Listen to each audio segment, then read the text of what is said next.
Sa susunod, te, pakiayos naman yung inuutos ko sa'yo. Pati dito sa bahay hindi ka masyado naglilinis. Alam mo naman na sinabi ko sa'yo na hindi pwede sa maraming alikabok ang anak ko. Tapos nitong nakaraan, may mga nakita akong upos ng sigarilyo. Hindi ba ang usapan natin hindi ka pwede manigarilyo dito sa bahay dahil bawal yun kay Red? Kasama yun sa kontrata natin na pinirmahan mo. Nagyoyosi lang naman ako, ma'am, kapag wala po si Red. Saka naglilinis po ako ng bahay, ma'am. Minsan po talaga kailangan ko rin magpahinga. Alam niyo naman po na may edad na rin ako, di ba? Alam ko naman po ang mga pinirmahan ko nun sa kontrata natin. Sadya lang po talaga na minsan, kailangan ko talagang tumigil muna sa paglilinis dahil baka kapag pinilit ko ang sarili ko, hindi ko kayanin. At baka magkasakit din ako. Kawawa naman po ang pamilya ko, di ba? May mga apo ako na binubuhay. Maayos naman po ako rito dahil sinusunod ko ang utos nyo. Kung gusto nyo po talaga na maging malinis ang buong bahay, mag-hire po kayo ng kasama ko. Para may katulong din po ako rito maglinis ng bahay. Para naman po hindi lang ako ang pinupunan nyo na parang ang tamad ko sa paningin nyo. Lalo na po kapag andito yung nanay nyo. Ang kasambahay ang isa sa mga dapat maaasahan pagdating sa kalinisan sa bahay dahil ito naman ang kanilang trabaho. Pero si Milrose, isang klase ng kasambahay na sadyang tamad lalo na kapag wala ang kanyang amo. Dahil sa ganoong gawain, mapapatawan siya ng parusa gamit ang itim na kapangyarihan. Magagawa niya pa kayang maging masipag o sadyang pagdurusahan na lang niya habang buhay ang kanyang pagkakamali. Ma'am, okay na po yung pinapaayos niyo sa akin. Yung kabilang kwarto po. Tapos naitapon ko na rin po pala yung mga sinasabi niyong dapat na itapon. Sige, pakuha na rin pala ako ng tubig. Yung hindi malamig tapos paabot ako nung vitamins ko rin. Tapos bukas, habang nasa school si Red, pakilipat na ako ng ibang mga gamit niya dun sa kabilang kwarto. May katulong ka naman bukas kasi andito si Kuya Boy. Ipapabuhat ko kasi yung ibang gamit sa kwarto ni Red. Magpapalit din kasi ng kama niya. Sige po, ma'am, sandali lang po. Ang dami naman itong utos. Kanina ko pa gusto magpahinga. Halos 3 buwan pa lang si Milrose sa bahay ng kanyang amo na si Geraldine. Sa loob ng bahay, 2 lang ang kasama niya. Ang amo at ang 8 taong gulang na anak nitong si Red. Ang sabi ni Geraldine, halos 3 taon na rin simula nung maghiwalay sila ng asawa niya. Wala naman talaga siyang balak na kumuha ng kasambahay pero dahil masyado na siyang naging abala sa trabaho, kailangan niya ng maglilinis ng bahay at ng mag-aasikaso ng pagkain ng anak niya. Lalo na at pasukan na. Hindi naman si Milrose ang nag-aasikaso sa bata dahil bago pumasok sa trabaho si Geraldine, siya ang nag-aasikaso sa anak at ang naghahatid dito papasok. May sunduri namang sasakyan si Red kapag uuwi na. At kapag naman nasa bahay ang bata, responsable naman ito kahit na nasa murang edad pa lamang. Kaya ang tanging kailangan lang gawin ni Milrose ay ang mapanatiling malinis ang kapaligiran, lalo pat may hika ang bata, kaya hindi ito pwedeng masyadong mapunta sa maalikabok na lugar. Isang araw, habang mag-isa lang sa bahay si Milrose, hindi siya agad kumikilos dahil nakahiga lang siya sa sofa habang nanonood sa kanyang cellphone. Nakakatawa naman to. Hala, ayan na. Hala. Tuwang-tuwa siya sa kanyang pinapanood kaya hindi pa niya magawang maglinis ng bahay. Alam niya kung anong oras uuwi ang amo. At 1 oras bago ito umuwi, saka lang siya maglilinis para maabutan na talagang may ginagawa siya. Pero buong maghapon siyang nakatambay at nanonood lang o kaya ay natutulog. Hindi rin niya masyadong nililinisan ang buong bahay kahit na ang utos sa kanya ay dapat walang magiging tambak na kahit anong pwedeng magdala ng alikabok sa bahay. Bukas din ang aircon para hindi siya mainitan. Hindi naman ganun kayaman si Geraldine, pero sapat naman ang kita niya para kahit paano ay mabigyan ng maayos na buhay ang anak. Malaki rin ang pasahod kay Milrose kumpara sa ibang mga normal na kasambahay. Dahil ang akala ni Geraldine ay talagang masipag sa bahay ang nakuha niyang kasambahay. Ilang sandali pa, nakahilata pa rin sa sofa si Milrose hanggang sa dumating si Red. Pumasok sa kwarto si Red pero agad ding lumabas. Ate Rose, meron pong ano sa room ko. Ipis po. O ano naman? Di patayin mo. Alam mo na nga na nanonood ako rito eh. Mamaya pa ako maglilinis, nagpapahinga pa ako. Matanda na nga ako oh. Natatakot po ako. Para ipis lang natatakot ka na.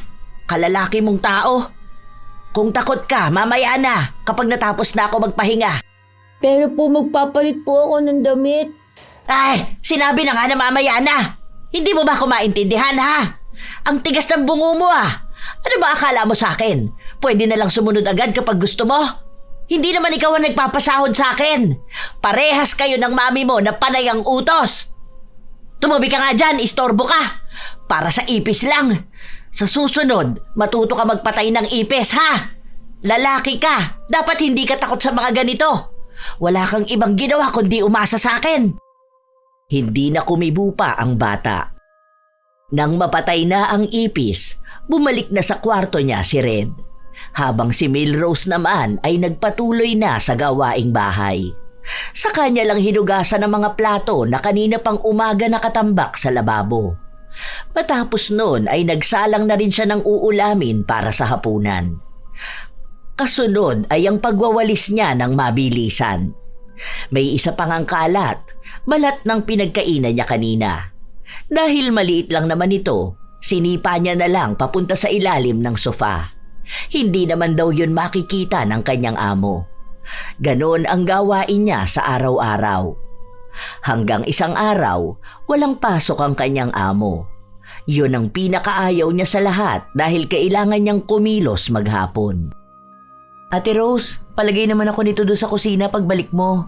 Tapos kung pwede ka na rin magluto ng merienda ni Red. Wala pang stock, ma'am. Hindi pa po kasi ako nakapamalengke. Kasi po ang sabi niyo, bukas na lang po. Ay, hindi pa ba? O sige, mag-order na lang ako tapos kunin mo na lang mamaya pag nasa labas na. Baka kasi tulog ako pag uwi ni Red eh. Para sana makakain siya ng merienda niya. Hintayin mo na lang, te. Pasok na ako sa kwarto ko. Pasunod ako nito mga maiiwan ko. Pati yung charger ng laptop. Ay, oo nga pala. Bakit hindi pa na itatapon yung mga basura dun sa CR? Ay, sorry po ma'am. Nakalimutan ko. Ilalabas ko na yun dapat kanina eh. Kaso tinawag niyo ko kaya nakalimutan ko naman. Naglinis na rin kasi ako ng sala. Sige po, mamaya itatapon ko na yun. Basta hindi pwedeng magtambak ng basura sa CR. Tapos kapag alam na hindi na kailangan, wag na rin itambak dito sa bahay. Kahapon kasi, nakita ko pa yung box ng pizza andun sa upuan sa kusina. Nung nakaraan pa tayo kumain nun, di ba? Ayun po kasi ang sabi sa akin ni Red. Meron daw po silang project kaya kailangan niya ng box. Kaso hindi na raw po yata natuloy. Ngayon ko pa lang po itatapon. O sige te, basta ate ha, alam mo naman kung ano mga ayaw ko rito sa bahay. Alam mo kung ano mga bawal kay Red. Kasi nga mahirap na kapag inatake na naman yun ng hika niya. Kaya nga ayoko may mga nakatambak na kung ano-ano at ang bilis lang kumapit ng mga alikabok. Tapos konting alikabok lang pwedeng sumpungin ng anak ko. Opo ma'am, alam ko naman po yan. Kaya nga lagi rin po ako naglilinis. Minsan po talaga may mga nakakaligtaan ako. Si Red po kasi minsan may mga dala po siyang gamit galing sa school nila. Kaya yung iba po tinatambak niya rito o kaya dun sa kabilang kwarto. Pero ang totoo ay katwiran lang yon ni Milrose. Siya talaga ang may dahilan kung bakit hindi malinis ang bahay ni na Geraldine. Dahil hindi naman talaga niya inaayos ang paglilinis. May mga nakakaligtaan siya dahil hindi niya talaga nililigpit. Nagpapakitang gilas lang siya kapag nakikita siya ng kanyang amo. Ilang araw pa ang nakalipas, ang daming inuutos sa kanya ni Geraldine. Mga bagay na dapat naman talaga ay nalinis na niya. Ano ba naman yan? Hindi naman na makapagpahinga ang tao. Ngayon pa naman labas ng episode na hinihintay ko. Nakakainis. Bakit kasi ang daming arte? Hika lang naman yan. Yung apo ko nga may hika rin naman yun, pero hindi naman kami ganito kaarte sa bahay. Ay, konting alikabok lang akala mo sisinghutin na lahat ng anak niya. Sus! Ano ba naman yan? Sa tuwing kumikilos si Melrose, palagi na lang siyang nagrereklamo. Pero hindi naman niya ito pinaparinig sa kanyang amo. Minsan, sa anak lang nito na hindi rin naman nagsusumbong sa kanyang ina. Minsan kasi, sa sobrang abala ni Geraldine sa trabaho, hindi na sila masyadong nakakapag-usap ng anak. Kaya si Melrose lang talaga ang madalas nakasama ng bata. Mukha ring hindi pa masyadong naiintindihan ni Red ang mga nangyayari, kaya malaya ang ginang na gawin ang gusto niya.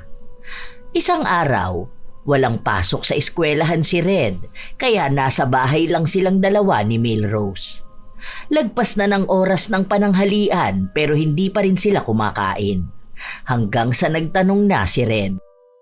Ate, nagugutom po talaga ako. Ang sakit na po ng tiyan ko. Mamaya na nga, last episode na to oh. Kumain ka na lang ng kahit na ano dyan. Wala pa akong gana magluto. Pagkatapos nito, iinitin ko na lang yung ulam natin kaninang umaga. Ang dami mong reklamo. May tinapay naman dyan binili ng mami mo ah. Yun na lang ang kainin mo. Sige na po, nagugutom na po talaga ako. Bahala ka dyan sa buhay mo. Kung gusto mo, kumain ka na doon. Kaya mo naman na sigurong magsandok ng pagkain mo. May ulam doon sa lamesa nakatakip. Tingnan mo na lang kung hindi pa yun sira. Kapag mabaho na, panis na yon. Doon ka na nga. Dito na ako sa nakakakilig na part ng pinapanood ko. Istorbo ka dyan. Hindi na lang kumibo ang bata. Nagpunta ito sa kusina at kumain. Habang si Melrose nakaupo lang sa sofa habang nanonood pa rin ng paborito niyang palabas. 3:00 na ng hapon nung naisipan niyang kumilos dahil nakakaramdam na rin siya ng gutom. Balak pa sana niyang kainin ang ulam sa lamesa pero pansin niyang panis na ito kaya nagluto na lang siya ng bago. Alam niya rin kasi na maagang uuwi ang kanyang amo base sa sinabi nito sa kanya kaninang umaga. Kasunod naman nun ay nagpatuloy na siya sa paglilinis ng bahay. Ilang sandali pa, lumabas ng kwarto si Red. Hawak niya ang kanyang tiyan at namimilipit ito. Ang sakit po ng tiyan ko. Aray ko po. Ay ano namang gusto mong gawin ko? Aba, pumunta ka ng banyo! Baka pati sakit ng tiyan mo gusto mong ako pa rin ang mag-asikaso sa'yo. Hindi na sakop ng trabaho ko ang alagaan ka, no? Kung gusto ng mami mo, dagdagan niya ang sahod ko para maging yaya mo. Hindi pwedeng sahod ko pang kasambahay tapos may dagdag na trabaho. Ang galing naman. Pagod na nga ako sa panay niya utos sa akin tapos sa paglilinis ko sa bahay niyo. Dapat nga tumutulong din siya sa akin. Alam na nga niya na may katandaan na ako tapos gusto niyang wala pang alikabok ang bahay niyo. Sobrang sakit po. Kanina ba po ako napupunta sa CR? Ay siya, baka kulang ka lang yan sa tubig. Huwag ka magulo dyan. Ay, huwag ka dyan dumaan. Nakita mo na nga na nagwawalis ako eh. Ano ba naman tong batang to? Ang tigas ng ulo. Hanggang sa makauwi si Geraldine, masakit pa rin ang tiyan ng kanyang anak. Hindi lang sa oras na yon dahil hanggang sa kinabukasan ay nananakit ang tiyan ng bata. Dinala ito sa ospital dahil nag-aalala si Geraldine na baka magkaroon pa ng malalang sakit ang kanyang anak. Nang makabalik sila ng bahay, kahit na paano ay maayos na ang kalagayan ni Red. Pero nanghihina pa rin ito. Ate Rose, anong niluto mong pagkain? Wala pa po akong nailuluto, ma'am. Hindi ko pa po kasi alam kung anong pwedeng pagkain ni Red eh. Baka po yung iluto ko yung hindi niya rin po kainin. Saka po, naglinis kasi ako ng banyo. Nagkuskus ako kaya hindi rin kinaya ng oras ko. Siguro ano na lang ate, luto ka na lang na may sabaw. O yung mabilis lang na ulam para makakain na rin kami. Hindi pa rin kasi ako kumakain eh. Luto ka na muna, mamaya na yan. Ay, order na lang siguro ako ng manok para makakain na rin agad. Anong oras na rin kasi oh. Hindi pa naman pwedeng malipasan ng gutom si Red. Magsasaing na lang po pala muna ako, ma'am. Hindi ka pa nakakapagsaing? Ang dami ko po kasing ginawa, ma'am. Alam nyo naman po na may katandaan na ako. Hindi naman po ako ganun kabilis kumilos. Saka ang akala ko po kasi mamaya pa po kayo uuwi. Kasi po ang sabi nyo sa akin, baka hapon pa kayo. Kaya naisip ko na baka sa labas na rin kayo kakain at baka mapanis lang yung kanin kapag nagluto ako ngayon. Sige na pala, magsalang ka na para sakto luto na kapag dating ng ulam. Mabuti na lang ay mabait si Geraldine, kaya kahit na gano'n ang ugali ng kanyang kasambahay, nagagawa niya pa ring palampasin. Hindi niya alam na dahil din kay Milrose kaya naospital ang kanyang anak. Sa mga sumunod na araw, hindi pa rin nagbabago si Milrose. Mas lalo pa nga siyang naging tamad noong hindi pinupuna ni Geraldine ang bahay. Madalas kasi na maaga itong umaalis. Minsan naman sobrang gabi na kung umuwi kaya diretso na sa tulog. Sa sobrang abala ng kanyang amo, hindi na nito pansin ang dumi at alikabok sa bahay. Hanggang sa isang araw, ma'am, papaalam po sana ako. Day off ko kahit 2 days po. Uuwi ako sa amin kasi po birthday ng apo ko. Kailan yan, ate? Linggo at Lunes po sana, ma'am. Saka po, mag-cash advance po sana ako. O sige, bukas na lang, wala akong cash ngayon. Bago ka umalis, pakilaban na muna yung mga damit ni Red. Wala na yata siyang uniform ngayon. Pauna ko na sa'yo yung mga yon ha, kasi ang dumi ng suot niya kahapon. May ginawa ata sa school nila kaya ganun ang nangyari sa uniform niya. Saka pala, bakit hindi ka nagpa-plancha ng mga damit? Di ba nung nakaraan ang sabi ko sa'yo pakiplansya yung damit na gagamitin ko para sa meeting namin? Pagtingin ko nakasampay lang, ako pa ang nagplansya. Ay, alin po ma'am? Yung kulay blue po ba? Yung green na polo. Ay, hala, yung blue po ang naplansya ko ma'am. Akala ko po kasi yun ang tinuro nyo. Ay, sorry po. Kahit anong kulay pa. Ang sabi ko, yung mga ginagamit ko sa office, gusto ko planchado mga yon, di ba? Pero hindi mo naman ginagawa. Pagkatapos mong laban, isasampay mo na lang. Pati uniform ni Red. Parang minsan hindi malinis ang pagkakalaba.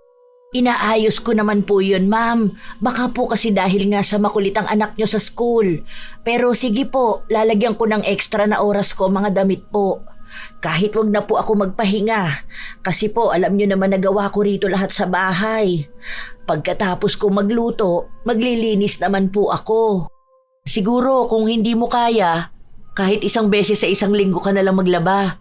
Isasalang lang naman yun dahil bumili naman ako ng automatic. Kahit isang araw ilaan mo sa mga damit namin. Ayoko kasi talaga ng marumi ang sinusuot ng anak ko.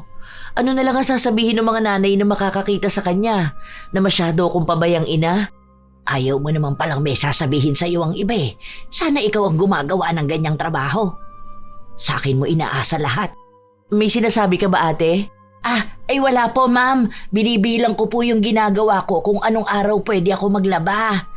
Siguro po kapag Miyerkules na lang po. Sige te, basta yung sinabi ko sa'yo ha. Gusto ko malinis lahat. Salamat ate. Pakuha na rin pala ako ng charger ko na iwan ko sa sala. Nang lumabas ng kwarto ng amo si Milrose, hindi maipaliwanag ang kanyang mukha. Iniisip niya pa lang ang pinapagawa sa kanya ng amo para bang pagod na agad siya. Inaabuso nitong amo ko ang karapatan ko Panay utos sa akin pero wala namang dagdag na sahod. Kung tutuusin, pwede ko siyang ireklamo niya na. Parang sinabi niya na huwag ako magpapahinga. Anong gusto niya? Puro lang ako trabaho. Tapos pagkuha man lang ng charger, kailangan pang iutos sa akin. Para naman naging baldado dahil lang sa nakakuha ng kasambahay. Ay, bahala siya. Madalas naman siyang wala sa bahay kaya makakapanood pa rin ako. Kasambahay naman ako, hindi nila ako alipin. May karapatan pa rin ako magtrabaho kung kailan ko gusto. Wala naman siya magagawa kapag nireklamo ko siya. May batas naman sigurong magtatanggol sa mga kasambahay na gaya ko. Kahit na ilang beses nang pinagsabihan ni Geraldine si Milrose, hindi pa rin niya ginagawa lahat. Kapag may inuutos sa kanya, lagi niyang sinasabi na huwag masyadong marami dahil nga isa lang siya na kasambahay at may katandaan na siya. Minsan pa nga na dumalaw ang ina ni Geraldine sa bahay at pinagmamasdan ang trabaho ni Milrose. Pinuna rin ang itsura ng bahay. Ito rin ang nakakita ng mga kalat na isinisiksik niya lang sa kung saan. Pero napapalusutan naman yun ni Melrose at sinasabi niya na si Red talaga ang may gawa nun dahil ang mga bata mahilig magsiksik ng mga pinagkainan kung saan-saan. May napansin din ang ina ni Geraldine na mga langgam. Dahil doon ay napagsabihan si Melrose. Ito naman, papansin masyado. Hindi naman siya ang amo ko. Akala mo siya nagpapasahod sa akin. Bumibisita lang naman siya rito. Nakakainis. Ang daming pinupuna. Ay siya kaya maglinis dito. Tingnan mo, kapag ako nainis sa babaeng to, sasagutin ko talaga yan. Di siya umayos dyan. Walang magawa si Melrose dahil hindi naman niya basta pwedeng sagutin ang ina ng kanyang amo dahil baka mawalan pa siya ng trabaho. Sinunod na lang niya ang mga utos nito at ang mga pinapalinis sa kanya. Hanggang sa umuwi na rin ito kinagabihan. Pero hindi pa rin pwedeng magpahinga si Melrose dahil andoon naman na ang tunay niyang amo. Kaya nung gabi na matutulog na siya, pagod na pagod siya. At dahil doon, binawi niya ang pahinga kinabukasan. Buong araw talaga siyang walang ginawa kahit na ang magluto. Hapon naman na nung umuwi si Red at gagabihin ng kanyang amo. Sinabi rin sa kanya na magluto na lang siya ng ulam na sapat lang sa kanilang dalawa dahil hindi naman doon kakain si Geraldine. Ano pong ulam? Magluluto na lang ako ng tosino. Pero mamaya na ha, last episode na to. Bawal daw po ako dyan, sabi ni Mami. Ang arte naman. Pwede ka niyan. Isang beses lang naman eh. Hindi ka naman kakain palagi. Kailan ka ba huling kumain nun? Di ba last month pa? Ang OA lang kamo ng mami mo. Masama daw po yun sa kalusugan eh. Ay, mas masama naman kung hindi ka kakain, di ba? Mas masama kung malilipasan ka. Kaya kung may kakainin ka, kainin mo. Bawal-bawal ka dyan. Dalawa nga lang tayo. At sabi naman ng mami mo, lutuin yung para lang sa ating dalawa. Tinatamad ako magluto. Hindi ko alam kung anong pwedeng ulamin. Kaya pwede na yon. O kung gusto mo, mag-itlog ka na lang. Huwag ka maarte. Maraming kabataan ang hindi nakakakain kaya magpasalamat ka na lang. Buti nga inaasikaso pa kita eh. Kahit na hindi naman kasama sa trabaho kung alagaan ka. Yung apo ko nga hindi ko maalagaan dahil nandito ako sa bahay nyo. Kung makapagsalita si Melrose sa bata, para bang kasalanan pa nila kung bakit siya nagtatrabaho roon. Galing si Melrose sa kabilang bayan. Halos 2 oras ang biyahe niya makauwi lang sa kanila. Nung una, dapat ay uwian siya. Yon ang gusto niya pero nag-aalala si Geraldine dahil nakakapagod ang biyahe. Kaya ang naging usapan na lang nila ay 1 beses sa 1 linggo walang pasok si Melrose at pwede siyang umuwi sa kanila. Libre naman ang bahay at pagkain. Kaya wala siyang binabayaran na kahit magkano. Buo niyang nakukuha ang sahod at minsan ay may sobrang bigay sa kanya si Geraldine, lalo kung may pakisuyo sa kanya na sinasabi niyang labas na sa trabaho niya. Pero kahit na ganon, hindi pa rin nawawala sa kanya ang pagrereklamo na para bang hindi niya pinili na mga muhan at maging kasambahay. Ginagawa lang naman niya yon para tustusan ang pangangailangan ng kanyang mga apo na hindi kayang sustentuhan ng mga magulang nito dahil walang mga trabaho. Ilang araw pa ang nakalipas, dumating ang 2 araw na uuwi si Melrose sa kanyang pamilya. At nagbigay pa ng mga lumang damit ni Red si Geraldine para ibigay sa apo niya. Tingnan mo to, kasya sa'yo to apo. Ang ganda, di ba? Buti na lang binigay yan ni Ma'am. Matagal ko na yan nakikita doon sa kwarto ng anak niya eh. Marami pa nga yan, kaso hindi naman binigay sa akin yung iba. Hindi pa raw kasi niya maharap na tingnan yung mga damit na hindi ginagamit ng anak niya eh. Grabing pagod ko doon sa trabaho ko. Paano? Hindi naman kasi naglilinis yun. Talagang inaasa na lang sa akin lahat. Mano sana eh, na kapag nakakita siya ng kalat o wala siyang pasok sa trabaho, magwalis man lang sana siya, di ba? Hindi naman sobrang yaman. Ano lang, sakto lang. May 4 na kwarto yung bahay, tapos naka-aircon yung sala nila. Hindi naman mansyon ang bahay pero ang arte. May hika kasi yung anak nun. Hindi raw pwede kahit alikabok. Para namang mamamatay agad anak niya kapag may alikabok ang bahay nila. Naghahanap nga ako ng batas na magsasabi na hindi pwedeng abusuhin ng pagtatrabaho ng kasambahay para hindi ako laging pagod. Hanggang sa bahay nila, walang ibang ginawa si Milrose kundi ang magreklamo kung ano-anong pinagsasasabi niya sa mga nakakausap niya.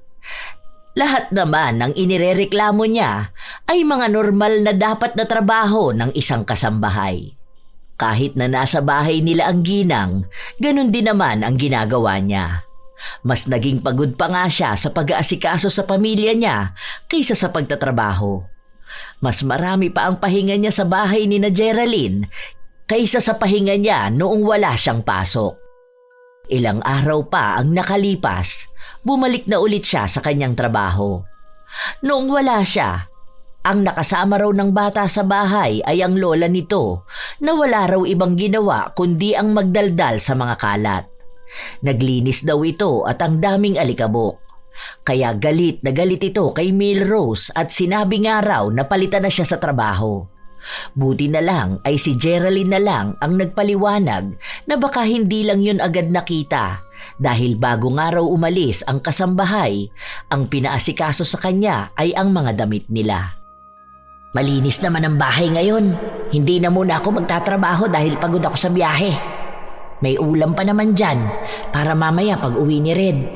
Marunong naman pala maglinis Ibig sabihin, kaya na nila yan. Para naman hindi rin ako masyadong napapagod. Lalo na at may katandaan na rin ako. Ay naku, makanood na nga muna.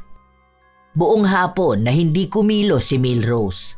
Halos natapos na niya ang kanyang pinapanood. Ganun siya ng halos 3 araw.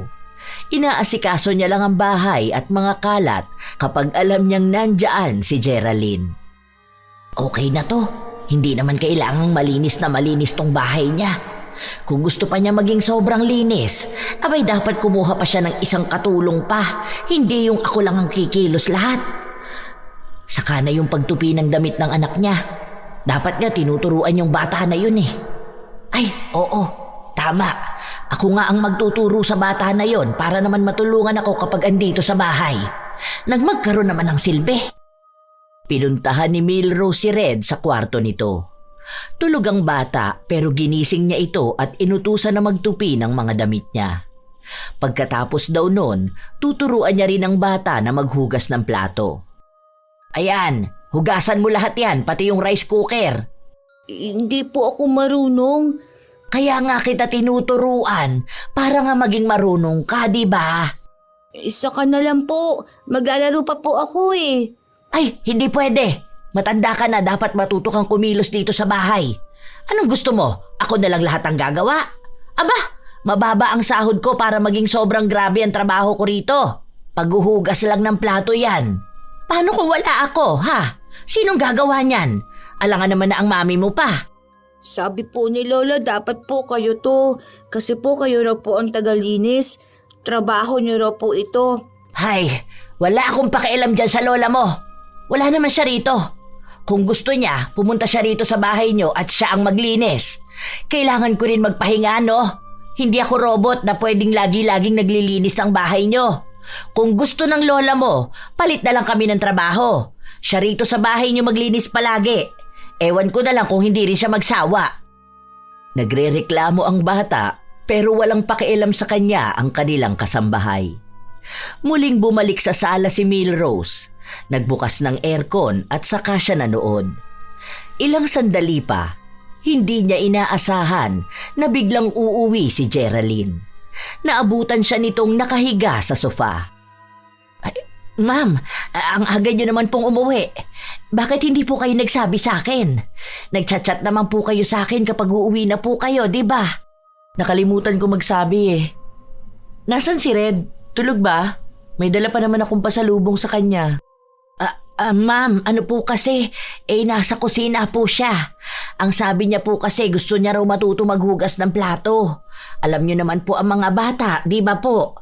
Ako naman po, tinuruan ko siya. Para po alam niyo yun, maging responsable naman po siya. Sorry po ma'am kung hindi po yun pwede. Inaalala ko lang po ang magiging kinabukasan niya. Wala namang problema ron, pero bawal kasi yun masyadong mapagod eh.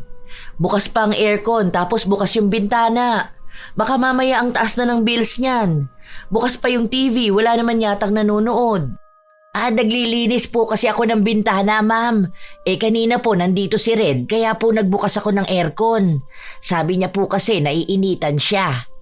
Sandali po, tatawagin ko lang siya ha. Nawili na po ata doon sa kusina. Nagmadali naman si Milrose na magpunta sa kusina. Dahil ayaw niyang maabutan ng amo ang pinapagawa niya sa anak nito. At para hindi rin agad na makapagsumbong ang bata. Hoy, psst, bilisan mo, tama na yan. Andyan ang mami mo. Huwag kang magsusumbong sa kanya ha.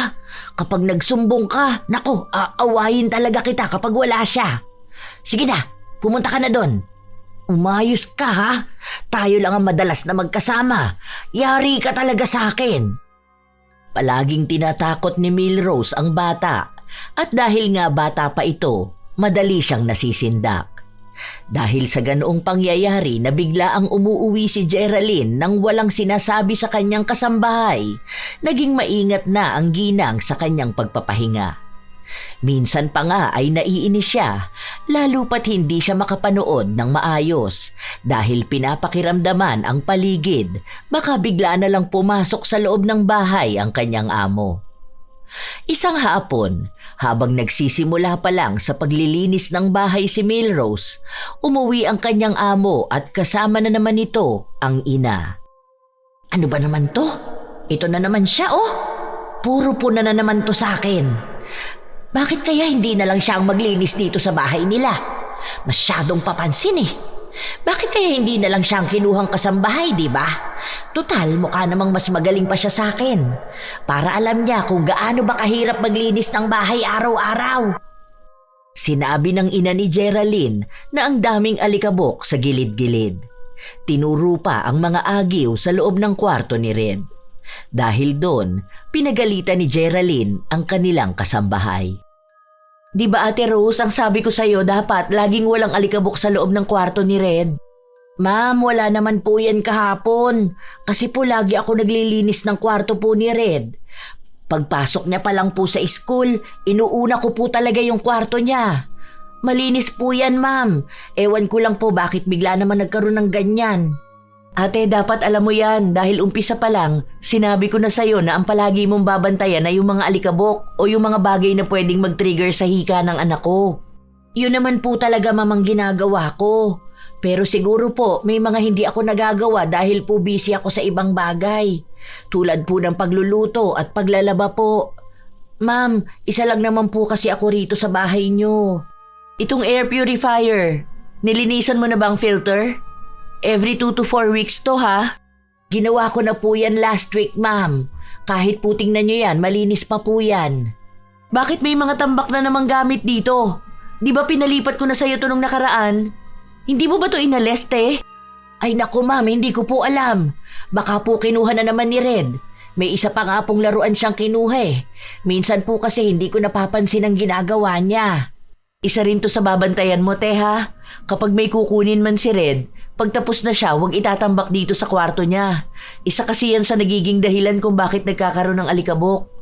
Alam mo naman po ang bata, minsan kahit na pagsabihan, hindi nakikinig. Kayo na lang ang sumunod sa mga ginagawa niya. Total, ikaw naman ang naglilinis ng kwarto niya.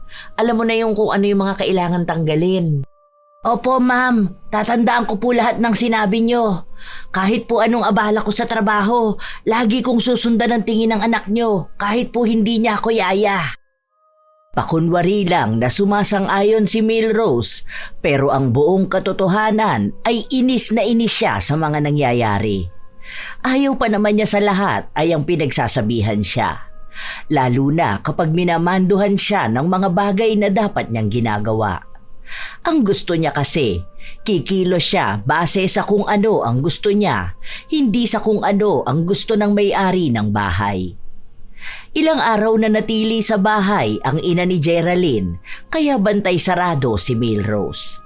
Tila ba kalkulado ang bawat niyang galaw at dapat ay tama ang ginagawa niya. Dapat malinis talaga ang buong bahay. Dahil doon, lalo namang nainis ang ginang. Dahil hindi niya mapanood ang gusto niyang mapanood at bibihira lang siya pwedeng magpahinga. Hindi pa ba aalis tong papansin na matanda na to? Kung makapag-utos siya sa akin parang siya ang amo ko Panay sabi na magwalis ako. Parang tanga lang. Dapat hindi na to nagpupunta rito Kapag ako nagreklamo ko sa agency ko, ay naku tingnan mo tapos tong mga to. Baka sila pa ang magbayad ng malaki sa akin. Hindi ako pinagpapahinga Karapatan ko naman yon. Buisit Bakit kasi isa lang ang kinuha nilang kasambahay? Gusto pala nila maging malinis ang bahay. Kinabukasan, umalis na rin ang babaeng kinaiinisan ni Melrose kaya naging malaya na naman siyang maging tamad sa loob ng bahay. Ang ilang araw niyang pagtatrabaho ng sunod-sunod, binawi niya naman ng pahinga. Buong maghapon na naman siyang walang ginawa at kapag kakain si Red, pinapainit niya lang ang natira nilang ulam. Hindi rin siya nagsasaing hanggat hindi pa umuuwi ang kanyang amo. Ate, may daga ako nakita doon po sa kusina. Daga lang yan. Ano naman? Ngayon ka lang ba nakakita ng daga, ha? Dirty po yun. Ang arte mo naman bata ka. Sa mundong to, marami talaga ang mga daga. Huwag ka nga maging maarte dyan. Akala mo talaga anak ka ng presidente ng Pilipinas. Pati daga kailangan pang pakialaman. Kung hindi ka naman inaano ng daga, huwag mong pansinin. Ano, bakla ka ba at takot na takot ka sa daga? Normal lang yon. Lahat ng bahay may ganyan. Huwag mo ipaproblema sa akin. Iniinis mo na naman akong bata ka Pero gumagapang po siya doon sa mga plato po sa lababo po. Tapos po parang kinakain po nila yung mga nakadikit na pagkain po. Ay! Huwag ka nga magulo dyan. Alam mo ikaw bata ka, kapag ang ganda ng pinapanood ko palagi kang umi-eksena. Para kang lola mo Masyado kayong papansin. Pagod ako ha. Nagpapahinga ako. Hindi mo ba nakikita na ilang araw akong pagod? Kung may daga doon, hayaan mo. Pagod ako. Nakakadiri po kasi. Baka po tayong magkasakit. Hindi pinakinggan ni Melrose ang bata. Basta ang alam niya lang ay malaya siyang makakapagpahinga. Hanggang sa oras na ulit ng paglilinis niya ng kusina. Kita niya ang tambak na hugasin simula pa kaninang umaga. Mga nakatiwangwang lang ito. Tumigas na ang kanin sa sandok. Pero sa halip na pagtuunan ng pansin ang pagsisigurado na malinis yon, basta niya lang hinugasan. Ay, okay na to. Ang mahalaga, nahugasan at natanggalan dumi. Bakit kailangan pambanlian to? Ang aarte ng mga tao na to hindi naman mayayaman. Ang sabi lang naman sa akin, basta laging malinis ang kwarto ni Red, yun na lang ang pagtutuunan ko ng pansin. Bahala sila dyan sa ibang gawaing bahay. Kumuha sila ng ibang kasambahay kung gusto nilang magawa yung ibang bagay. Ano? Ako lang ang gagawa nitong lahat? Ano sila sinuswerte? Grabing nakakatamad pa naman magkikilos ngayon. Gusto ko nakahiga lang. Ang lamig ng aircon tapos manonood lang ako dahil ang lakas ng wifi nila. Ilang araw pa ang lumipas, pumupuna na rin si Geraldine ng ibang mga gawa ng kanyang kasambahay. Pero nagagawa naman itong sagutin ni Melrose. Isang beses pa, hindi siya agad nakapagtupi ng mga damit at ang katwiran lang ni Melrose ay inuna niya si Red. Kapag gano'n ang katwiran niya, kahit na paano ay nakukuha niya ang loob ng amo. Lahat ng may kinalaman sa kalusugan ni Red, iyon ang mas pinagtutuunan ng pansin ni Geraldine. Kahit na hindi naman tunay na si Red ang inuuna ng kasambahay, kundi ang panay pagrereklamo at mas marami pa ang pahinga kaysa trabaho. Hanggang sa isang gabi, pag-uwi ni Geraldine ay kinausap niya si Melrose. Isang araw lang naman ako wala, bukas lang naman. Aalis na ako ngayong gabi.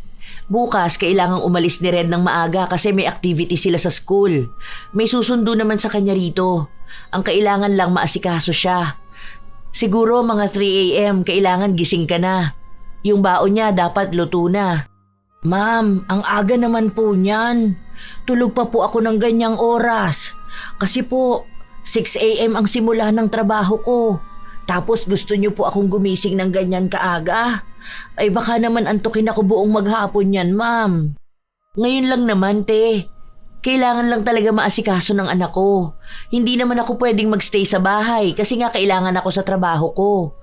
Kahit ngayon lang, dagdagan ko na lang ang sahod mo para dyan. Aasikasuhin mo lang naman siya eh. Isusuot mo lang yung uniform niya sa kanya tapos ihahanda yung baon niya.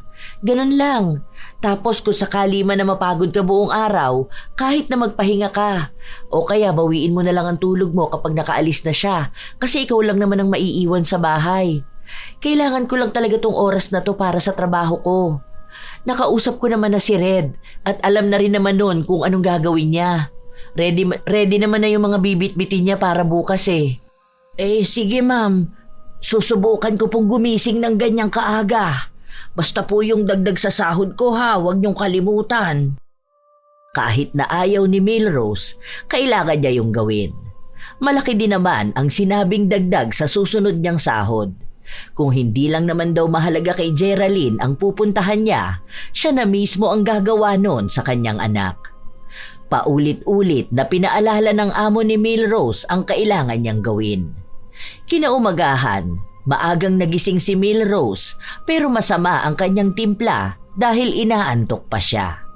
Kaya sobrang sungit niya sa bata.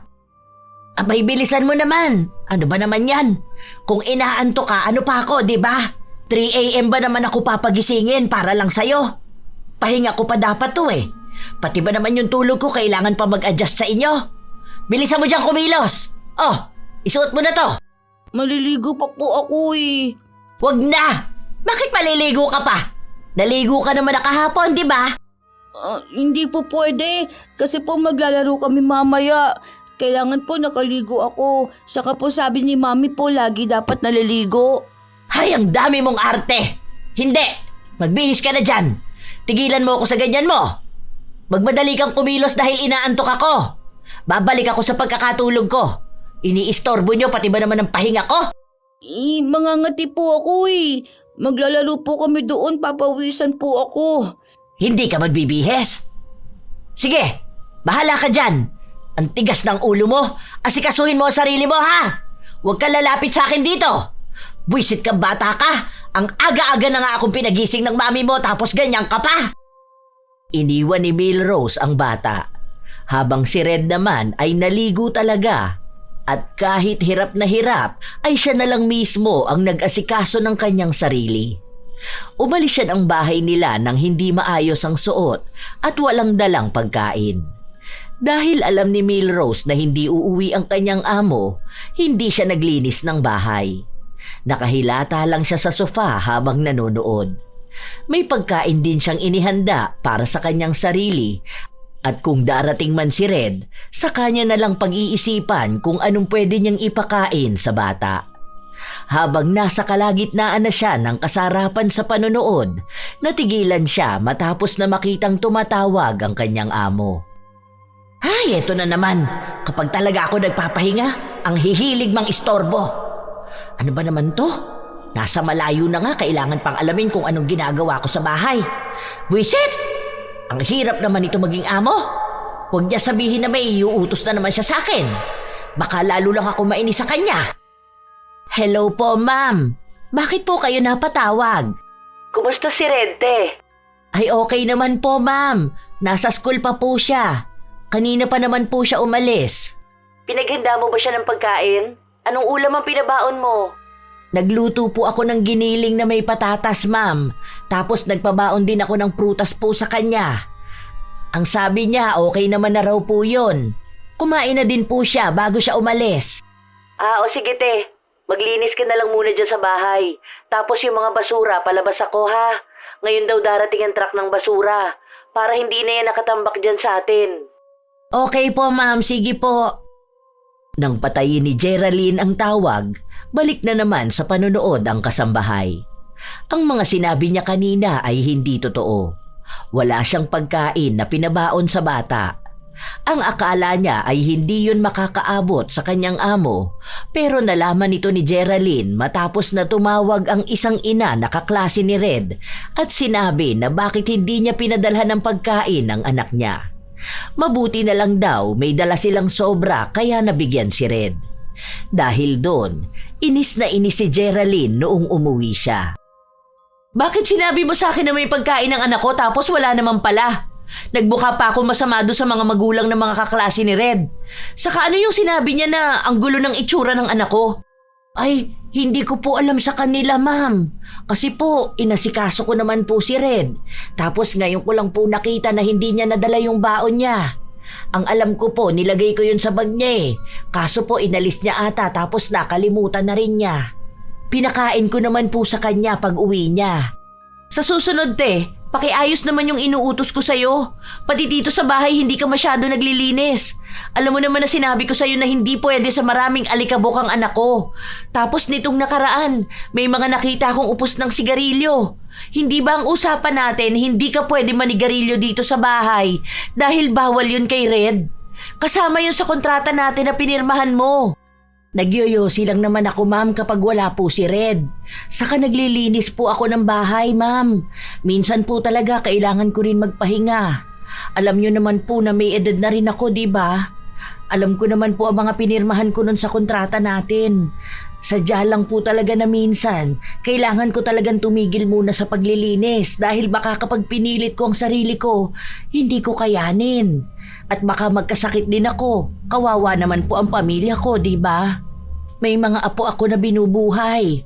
Maayos naman po ako rito dahil sinusunod ko ang utos nyo.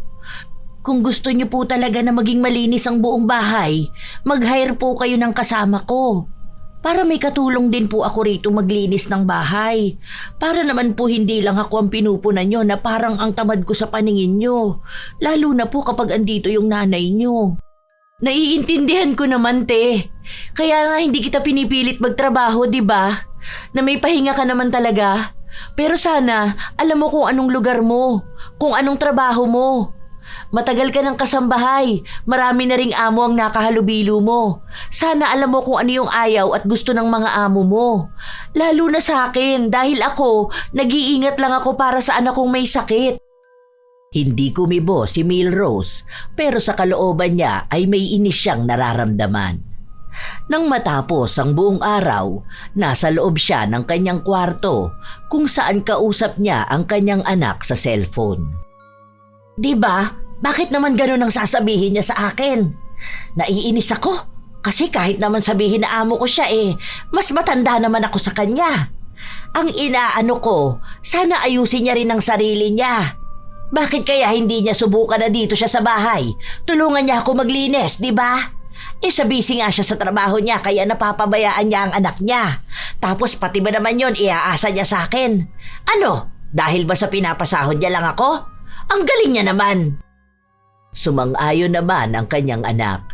Kahit na hindi naman kinuwento ni Milrose ang ginawa niya. Para kasi sa mga anak niyang binubuhay niya, siya lang palagi ang tama.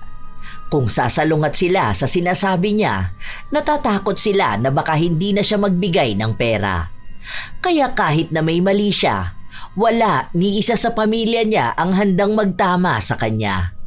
Kahit paulit-ulit na lang na ibang tao ang sinisisi niya sa pagiging tamad. Ito pa ha, pati ba naman yung kasiyahan ko na pagyoyosi kailangan pa niyang sitahin? Ano? Porkit ba't andito ako sa kanila, ang gusto niya kontrolado niya rin ang buhay ko. Aba, hindi naman pwede yun. Pwede ko siyang ireklamo nito sa agency ko. Ang pagiging reklamador at tamad ni Milrose ang dahilan kung bakit siya natanggal noon sa dati niyang pinapasukan. Nahuli kasi siya ng kanyang amo na buong maghapon walang ginagawa at tuwing sahod ay mahilig siyang bumali. Minsan, kapag inuutusan siya, matagal pa bago niya gawin. Kasama na yon sa kanyang record, kaya walang kumukuha sa kanya. Sadyang hindi lang yon nakita ni Geraldine dahil nagmamadali rin siya noong araw na pipili siya ng kasambahay. Nakita niya kasi na ilang dekada na rin kasambahay si Milrose, kaya umasa siya na maayos itong magtrabaho.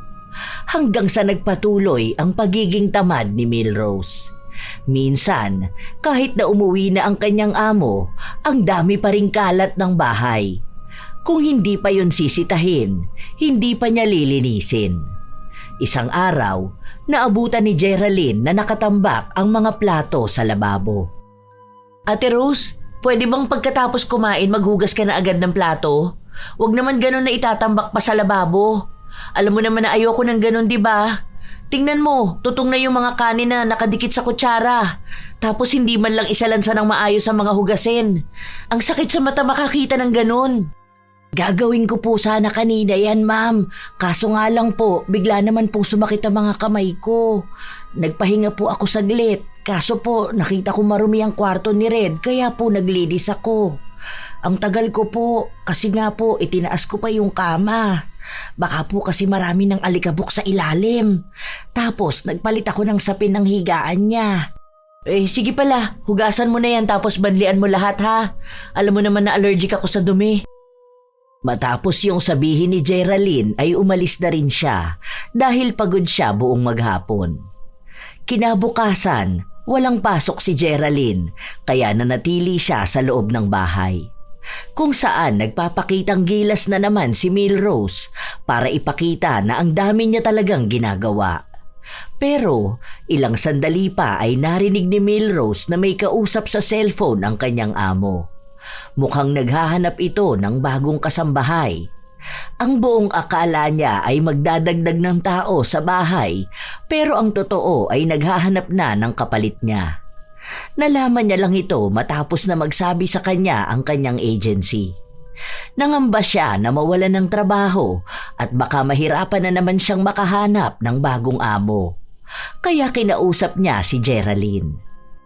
Ma'am, sige na po. Huwag niyo naman po akong paalisin dito.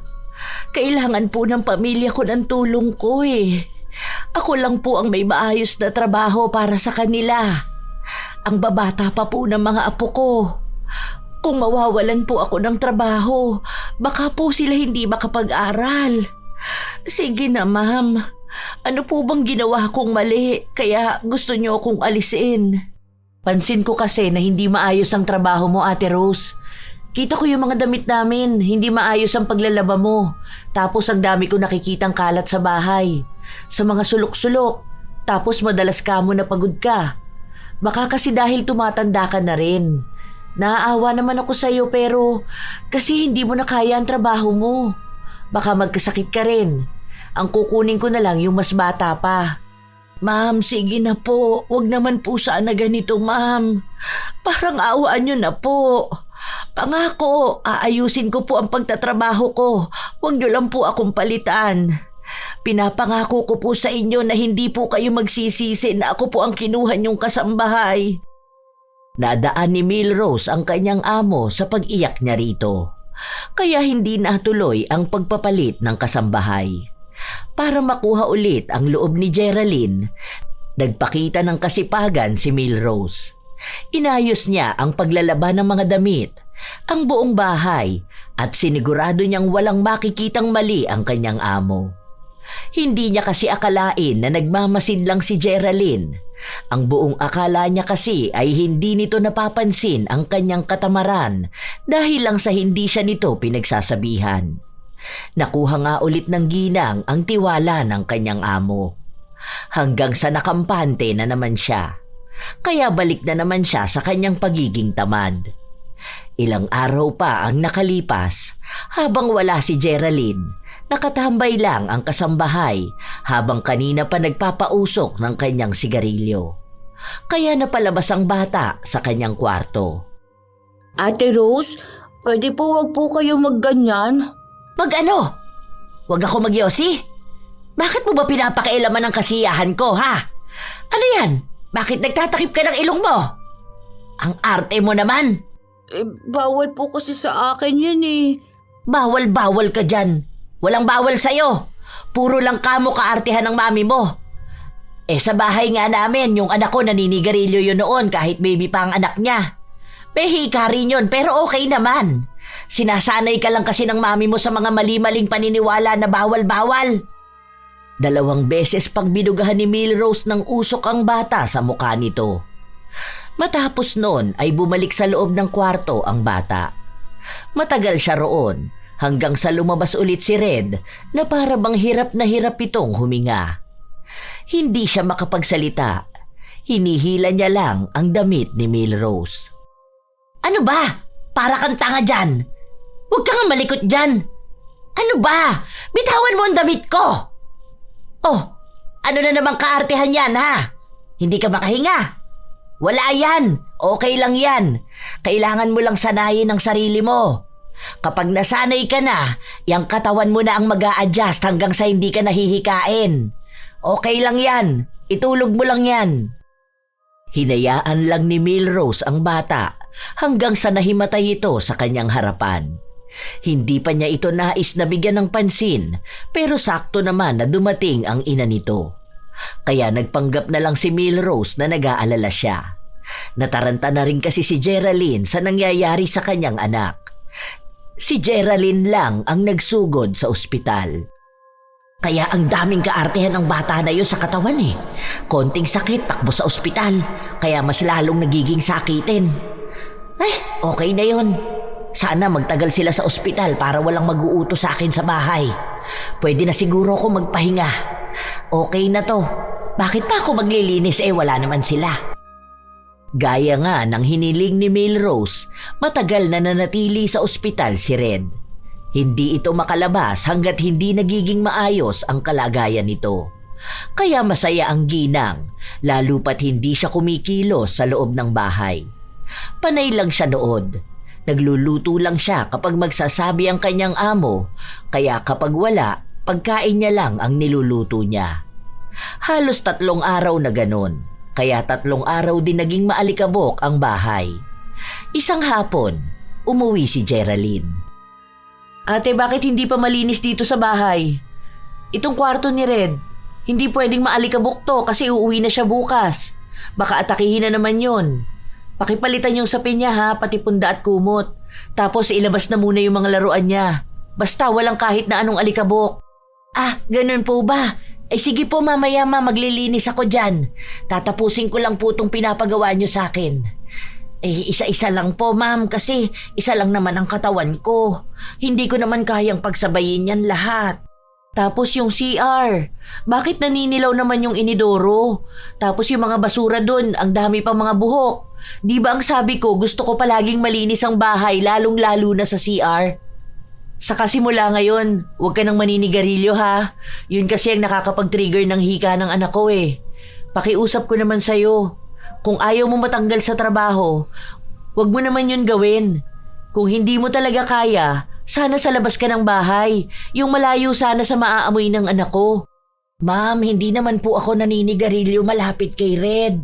Alam ko naman po na bawal sa kanya yun. Kahit na nasa kwarto ang anak ko, maaamoy niya pa rin yun. Alam mo naman kung gaano siya kasensitive, di ba? O kung dito sa loob ng bahay, kapag lumabas siya ng kwarto, maaamoy niya pa rin yun dahil kulob dito. Kung mauulit pa rin to, wala na ako magagawa kundi tanggalan ka ng trabaho. Huwag naman po sana ganyan, ma'am. Kailangan po ng pamilya ko ng pera. Maawa naman po sana kayo sa akin. Ako lang po talaga ang inaasahan nila eh. Baka po magutom sila kapag wala na akong sinasahod. Kung gusto mo ng trabaho, ipakita mo na karapat-dapat ka sa trabaho. Dahil hindi kita pinapasahod para lang maging tamad dito sa bahay. Lalo na ang ipahamak ang anak ko. Malinaw naman po sana ang naging usapan natin nung unang araw mo sa trabaho. Ako kasi yung klase ng tao na ayaw ng tamad eh. Kasi mabigat sa buhay kapag tamad ang isang tao. Kaya kung tamad ka ate, wala na akong magagawa kundi ang tanggalin ka. Mukhang hindi na kaya pang daanin ni Milrose sa pagpapaawa ang kanyang amo. Nagsabi na rin sa kanya ang agency niya na baka sa mga susunod na buwan ay alisin na siya. Lalo na kung makakahanap ng bagong kasambahay. May mga nakakausap na si Geraldine at nagiging pihika na rin ito sa paghahanap ng tatao sa bahay nila. Dahil nadala na siya sa ginagawa ni Milrose. Hindi niya lang ito matanggal agad dahil hindi pa tapos ang kontrata nila. Sa susunod na buwan pa lang ito matatapos. Para makuha ang loob ng amo, naging todo ang pagpapakitang gilas ng ginang. Kahit na walang utos sa kanya, kumikilos siya ng kusa. Iniisip niya na sa paraan na yon, magbabago ang isip ni Geraldine na palitan siya. Pero wala pang 1 linggo ay tinatamad na siya. Ano ba yan? Nakakatamad naman magkikilos dito sa bahay na to. Bakit ba kasi kailangan ko pa magpakitang gilas? Sa nakakatamad naman talaga. Ay, bakit kasi hindi pa rin madaan sa pagpapaawa ang babae na yun eh? Hindi man lang ba siya nakakaramdam ng awa sa akin at sa pamilya ko? Sa totoo naman talaga na mahirap magkikilos. Dahil ba sa mahirap lang ako at katulong lang ako, iisipin niyang madali lang makahanap ng ibang maglilinis ng bahay niya? Akala naman niya magtatagal ang bagong kasambahay na yun. Panigurado ako, tatamarin din yun. Sa mga araw na lumipas, wala na talagang pag-asa si Melrose na manatili sa bahay ni na Geraldine. Sinasabihan na siya nito na 2 linggo na lang siya sa bahay dahil darating na ang bagong kasambahay. Dahil doon, mas lalo namang naging tamad si Melrose. Hindi na talaga siya naglilinis ng bahay. Hinahayaan niya ang mga tambak na hugasin. Kung hindi pa siya pagsasabihan, hindi siya kikilos. Pero bago siya kumilos, halata naman sa kanya na tamad siya. Kapag may utos sa kanya, nagrereklamo siya palagi. Hanggang sa isang araw, bigla na lang siyang nagkasipon. Barado ang kanyang ilong. Yung last na sahod mo, isasabay ko na sa last day mo. Nakausap ko na yung agency mo. Total yun na rin ang end of contract mo rito sa bahay. Hindi ka man lang po ba naaawa sa akin, ma'am? Sa ganito ko pong edad at sa estado po ng buhay ko. May awa naman ako pero hindi sa lahat ng oras. Kalusugan ng anak ko nakasalalay. Ibig sabihin nun pati buhay niya. Isa pa, hindi naman ako masamang amo. Kapag kailangan ng pamilya mo ng pera, kahit hindi pa sahod, nagbibigay naman ako, di ba? Kapag naman gusto mong umuwi sa inyo, ayos lang naman sa akin. Kapag masama ang pakiramdam mo, walang problema kung magpapahinga ka. Pero sana alam mo rin kung anong trabaho mo. Binayaran kita bilang kasambahay. Ang ibig sabihin lang nun, kumilos ka bilang kasambahay. Kung tatamarin ka lang palagi, baka siguro dapat hindi ka na magtrabaho. Hindi naman po ako tamad, ma'am. Sadya lang talaga na minsan, hindi ko kayang magtrabaho. Hindi ko na yun kasalanan, ate. Basta pinagbigyan na kita ng 1 taon, tama na yun. Hindi pwedeng nagbabayad ako ng tama para sa taong stress lang din naman ang ibinibigay sa akin sa bahay ko. Kung hindi nyo na kaya, huwag nyo napilitin ang sarili nyong magtrabaho. Kung kailangan ng mga apo nyo, huwag nyong gawing tamad ang mga anak nyo. Silang pagtrabahuhin nyo. Kahit na umiiyak si Melrose, walang naging simpatya sa kanya ang amo. Sinabi lang sa kanya nito ang paalala na aalis na siya dahil may nakita ng mas maayos kesa sa kanya. Habang lumilipas din ang araw, hindi pa rin naaalis ang tila ba nakabara sa ilong ni Melrose. Hindi siya makahinga kung hindi siya hihinga sa kanyang bibig. Ang akala niya ay normal lang itong sipon na mawawala kapag ininuman niya ng gamot. Pero hindi. Dahil noong nalaman ni Geraldine na binugahan niya ng usok ng sigarilyo si Red at hinayaan niya lang ang bata kahit humihingi ito ng tulong sa kanya, ay pinakulam niya si Melrose. Alam ni Geraldine na mali ang ginawa niya, lalo pat matanda na ang gagantihan niya. Pero paraan niya yon para iparana sa ginang kung ano ang pakiramdam ng isang tao na nahihirapang huminga. Ay, ano ba naman ito? Bakit ba barado tong ilong ko? Nagsuom na ako, hindi pa rin nawawala. Ang hirap nito, natutuyo ang lalamunan ko kapag laging nakabuka ang bibig ko. Buisit naman oh, hindi pa ba ito matatanggal? Bakit kaya nagbara tong ilong ko? Baka kasi ang dumi ng bahay nila at ako ang naglilinis ng alikabok. Nagkasakit na ako tapos aalisan pa ako ng trabaho. Ay hindi naman ito makatarungan. Pwede ako magsampa ng kaso nito sa amo ko. Gustong kasuhan ni Melrose si Geraldine pero hindi pumayag ang agency na tulungan siya. Dahil baka sa halip na si Geraldine ang makulong ay siya pa. Lalo na at ang daming reklamo sa kanya mula pa doon sa mga nauna niyang amo. At wala rin naman siyang perang gagamitin niya panlaban. Hanggang sa dumating na ang araw na kailangan na niyang umalis. Ma'am, okay lang po ba na bukas na lang ako umuwi sa amin? malakas po ang ulan. Tapos, masama po ang pakiramdam ko. Tapos, barado pa ang ilong ko. At nahihirapan akong huminga kapag po inuubo ako. Sige, wala namang problema sa akin. Kahit bukas ka na umuwi kapag maayos na ang panahon. Ma'am, baka naman may chance pa ako. Kung noong wala kang ang sakit, hindi ka na makapagtrabaho ng maayos. Ngayon pa kaya? Tingnan mo nga sa bibig ka na humihinga tapos inuubo ka pa. Magpahinga ka na lang, Ate Rose, para naman makauwi ka na bukas. Ma'am, sige na po.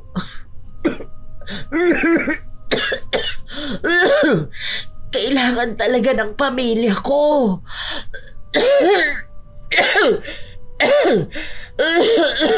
Kung kailangan pala ng pamilya mo, bakit nagsayang ka ng opportunity? Nabigyan ka na ng trabaho kahit na ganyan na ang edad mo tapos hindi mo pa inayos ang trabaho mo. Sana sa susunod kung sakali man na may kukuha pa sa'yo bilang kasambahay, ipakita mo na dedikado ka sa trabaho mo. Mabait naman ako sa'yo pero hindi na ako sasagad pa sa kabaitan ko. Maayos kitang pinatapos ng kontrata. Kahit pwede na ako mag-file ng reklamo sa katamaran mo. Iniisip ko na para kahit paano makapag-ipon ka para may pera kang maiuwi sa bahay nyo. Basta sana sa susunod na trabaho mo huwag ka ng ganyan. Ma'am, hindi naman po ako tamad. Kahit kailan po hindi ako naging tamad. Sadya naman pong hindi maalikabok tong bahay nyo pero gusto nyo palagi na lang ako maglinis. Nakakapagod naman yun kung araw-araw kong gagawin, hindi ba? Teka, sambahay ang kinuha mong trabaho. At araw-araw ang bilang ng sahod mo sa akin. Alam mo na sobrang sensitive ng anak ko. Konting alikabok lang yon sa higaan niya. Hirap na siya makahinga. Kada dagdag na trabaho naman, dagdag na sahod, di ba? Hindi naman kita minaltrato. Okay naman kita kausapin. Kahit anak ko, hindi ko naman inaasa sa'yo. Maliban na lang kung magluluto ka ng pagkain. Sana alam mo na lahat ng ginagawa mo sa bahay ko. Nakasulat sa kontrata na trabaho mo. May day off ka at bayad yung day off na yon. Kapag uuwi ka sa inyo, nagbibigay ako ng pamasahe mo. Swerte ka na nga kung tutuusin Pero kung ano-ano pang ginawa mo. Ayoko na makipagdiskusyonan sa'yo dahil tapos naman na ang trabaho mo sa akin. Yun na lang yun. Hanggang doon na lang yun. Good luck na lang sa susunod mong papasukan. Kahit na ganon, hindi pa rin nakarinig ng paghingi ng tawad si Geraldine mula sa kanyang dating kasambahay. Pinipilit pa rin ni Milrose na wala naman talagang masama sa ginawa niyang maging tamad. Hanggang sa tuluyan na siyang umalis sa bahay ni na Geraldine. Pagka-uwi niya sa kanila, hindi pa rin nawawala ang pagiging barado ng kanyang ilong. Minsan, kapag naman inuubo siya, sadyang hirap siyang makahinga. Tinanggap na lang niya ang ganoong sitwasyon. Dahil hindi rin naman niya alam kung paano siya gagaling at wala ring balak si Geraldine na tanggalin yon. Hanggang sa ilang buwan pa ang nakalipas, nagkaroon ulit siya ng bagong trabaho. May napasukan siyang bahay pero hindi ito katulad ni Geraldine na mabait. Naging mas malala ang pag-utos sa kanya at ayaw na nakikita siyang nagpapahinga. Gusto na sana niyang umalis pero nagsabi ang kanyang anak na malapit na ang pasukan ng mga bata at kailangan nila ng gagamitin sa paaralan. At kung hindi siya papasok sa trabaho, walang gagamitin ng mga bata. Isang araw, habang nagtatrabaho si Milrose, nagkaroon ng bisita ang kanyang amo at hindi niya akalain na si Geraldine yun. Oh, andito ka pala? Buti kaya mo rito. Ilang kasambahay na ang umalis dito dahil sa sobrang higpit ni Julia. Wala naman akong magagawa. Hirap pa naman niyang pakisamahan. Kapag sinabi niya na gusto niyang malinis ang bahay, kailangan sobrang linis. Naaalala ko pa sabi ng dati niyang kasambahay, hindi siya pwedeng kumain hanggat hindi siya tapos sa pinapagawa sa kanya. Hirap talaga makahanap ng maayos na amo. Katulad din ng mahirap makahanap ng maayos na kasambahay. Katulad nga ng sinabi ni Geraldine, naging mahirap kay Milrose ang makisama sa bago niyang amo. Umalis din siya roon at ang malungkot pa ay hindi na siya binayaran. Wala siyang habol dahil wala naman na siya sa agency. Kusa na lang siyang nakakakuha ng mga taong naghahanap ng kasambahay. Pero wala na siyang makita na kasing ayos ni Geraldine. Lahat ng mga amo na nakakasalamuha niya ay sobrang hihigpit. May iba pa na hindi nagpapasahod ng tama. Maliit lang din ang bigay sa kanya dahil nga sa matanda na siya at nagiging sakitin pa. Hindi na kasi naaalis pa ang problema niya sa paghinga. Nagiging malala rin ito sa tuwing maninigarilyo siya o kaya ay mausok ang paligid. Dahil nga sa bibig na lang siya humihinga, hirap na siya sa kanyang buhay. Doon lang siya labis na nagsisi. Kung hindi niya lang sana sinayang ang pagkakataon na maging amo si Geraldine, hindi sana siya hirap na hirap humanap ng mapapasukan. Kung naging maayos siya noon at hindi naging tamad, marahil ay may matino siyang trabaho. Pero alam niya, kahit na ano pang pagsisisi niya, wala na siyang magagawa. Hindi na niya kailanman maibabalik ang magandang oportunidad na sinayang niya dahil lang sa katamaran. Ika nga, nasa huli talaga ang pagsisisi. Maraming tao ang nakakalimot sa halaga ng kanilang tungkulin, lalo na kung ito'y paulit-ulit na gawain o tila nakakasawa. Ang pagiging kasambahay ay hindi simpleng trabaho lamang. Ito ay isang tungkuling nangangailangan ng tiyaga, malasakit at dedikasyon. Hindi ito para sa mga taong tamad o walang pusong maglingkod. Dahil sa bawat araw na lumilipas, ang kasambahay ay nagiging sandigan ng tahanan. Ngunit sa kasamaang palad, sadyang may mga kasambahay na nakakalimot ng kanilang tungkulin. Sa halip na maging maaasahan, sila pa ang nagiging pabaya. Madalas nakikita ang mga gamit na hindi maayos, mga gawaing hindi tinatapos at mga utos na laging may reklamo. Palaging sinasabi na hindi sila alipin kahit na simpleng bagay lang naman ang gagawin nila na bahagi naman ng kanilang trabaho. Minsan pa, inuuna ang cellphone kaysa trabaho at kapag nahuli sa gawain, magdadahilan na lang. Hindi nila naiisip na bawat kilos ng katamaran ay may kapalit. Pagkawala ng tiwala, respeto at minsan ng kabuhayan mismo. Isang marangal na trabaho ang pagiging kasambahay. Pero aminin man natin, ito talaga ang isa sa nakakapagod na trabaho. Kaya hindi ito maaari sa mga taong ayaw kumilos at tatamad-tamad. Naway sa anumang trabaho, makitaan ng kasipagang gawin ang tunay na tungkulin. Dahil tandaan na ang katamaran ay magdadala lamang ng kahihiyan at pagsisisi, ngunit ang kasipagan ay magbubunga ng respeto, tiwala at magandang kinabukasan. Katulad na lamang ng kasabihan na kung ano ang itinanim mo sa iyong gawain, yun din ang iyong aanihin sa iyong buhay. Tunay naman mga apo na nakakapagod ang maglinis ng bahay o kumilos, pero sadyang ang mga kasambahay ang isa sa mga inaasahan na maging katuwang sa gawaing bahay. Pero mukhang may mga kasambahay rin talaga na tamad. May nakilala na ba kayong ganito mga apo? Nakaranas na rin ba kayong makasalamuha ng taong katulad ni Milrose?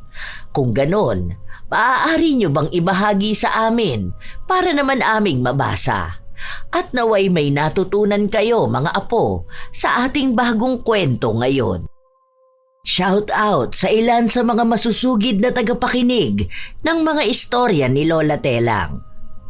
Cassandra Cory, Teresa Entona, Mabel 2021, Ashley Domingo, Giselle Flores, Sky Maminta, Miss Copico ng Pangasinan, Cherry Joy Totanes, Felisa Makahig, Mary Jenny Rilrea Batiduan, Kalas Kalas, Saffron Caminade, Flor de Lisa Galang, Rosaline Jimenez, Marie Minao. Shout out din sa inyo, music lover Abby. Noemi Garcia Pabunan. Emer DLS at sa Obligasyon Family ng Kamalig Albay. Lizelle Sato. Michelle Okumura.